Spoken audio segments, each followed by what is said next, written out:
Welcome to Vennila சேட்டு family. நீங்கள் பார்த்துட்டு இருக்கிறது பள்ளிகொண்டாவில் இருக்கும் வராகி அம்மன் கோவில். இந்த வராகி 16 அடி நீளமுள்ள வராகி, பெரிய வராகி ஃப்ரெண்ட்ஸ். இந்த வராகி விழாக்கு நான் ஏற்கனவே ஒரு வாட்டி போட்டிருக்கேன். இப்போ வந்து நல்லா கட்டிட்டாங்க ஃப்ரெண்ட்ஸ்.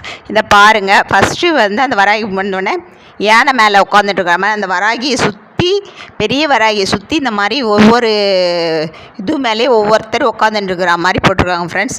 சிங்கத்து மேலே ஒரு வராகி உட்காந்துட்டுருக்காங்க. யானை, சிங்கம் இதெல்லாம் ஒவ்வொருத்தர் மேலே உட்காந்துட்டுருக்கிற மாதிரி, ஒவ்வொரு வாகனத்து மேலே உட்காந்துட்டுருக்கிற மாதிரி ஃப்ரெண்ட்ஸ். அடுத்தது வந்து கருடன் மேலே உட்காந்துட்டுருக்கிற மாதிரி இருக்குது ஃப்ரெண்ட்ஸ். கருடன் மேலே இருக்குது ஃப்ரெண்ட்ஸ். கருடன் மேலே இருக்கிறது ரொம்ப அழகாக இருக்குது ஃப்ரெண்ட்ஸ். இந்த மாதிரி பார்த்துட்டு அதுக்கு அடுத்தது இங்கே லக்ஷ்மி, சரஸ்வதி, பார்வதி 3 சாமியும் இருக்குது ஃப்ரெண்ட்ஸ். இந்த 3 சாமியும் பார்த்துட்டு அப்படியே கொஞ்சம் அப்படி வந்தோம்னா பக்கத்தில் அப்படியே வந்தோம்னா விநாயகர் இருக்கார் ஃப்ரெண்ட்ஸ். அங்கே தான் வந்து பஞ்சமிக்கு வந்து அங்கே தான் ஃப்ரெண்ட்ஸ் விளக்கெல்லாம் ஏற்றணும். விநாயகராண்ட தான் விளக்கெல்லாம் ஏற்றணும். அந்த மாதிரி இந்த 3 சாமியை பார்த்துட்டு அப்படியே இன்னொன்று ஒரு வாட்டி கொஞ்சம் அப்படி வந்தோம்னா இன்னொரு இது மேலே உட்காந்துட்டுருக்காங்க ஃப்ரெண்ட்ஸ். அந்த இது என்னன்னா நாகத்து மேலே உட்காந்துட்டுருக்குற மாதிரி இருக்காங்க வராகி. நாகத்து மேலே உட்காந்துட்டுருக்குற மாதிரி இருக்காங்க ஃப்ரெண்ட்ஸ் இந்த வராகி.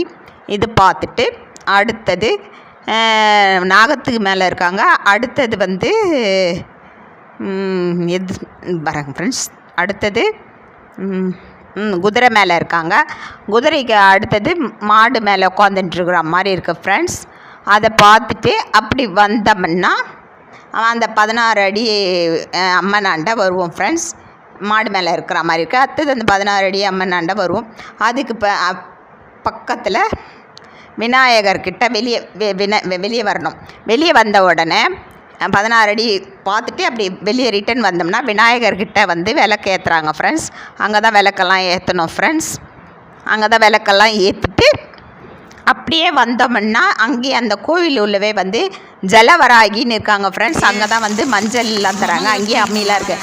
அரைச்சி அந்த அம்மனுக்கு பூசினோம்னா பூசி தண்ணி ஊற்றிக்கணும்னா அந்த தண்ணி எடுத்துகிட்டு வந்து நம்ம குடிச்சிக்கலாம்னு நினச்சது நிறைவேறும்னு சொல்கிறாங்க ஃப்ரெண்ட்ஸ். நல்லா இருக்குது. நீங்களும் போய் பாருங்கள். பிடிச்சா லைக் பண்ணுங்கள், ஷேர் பண்ணுங்கள், கமெண்ட் பண்ணுங்கள். நிறைய பேர் வந்து சர்ப்ரைஸ் பண்ணாதே பார்க்குறீங்க ஃப்ரெண்ட்ஸ். பாய்.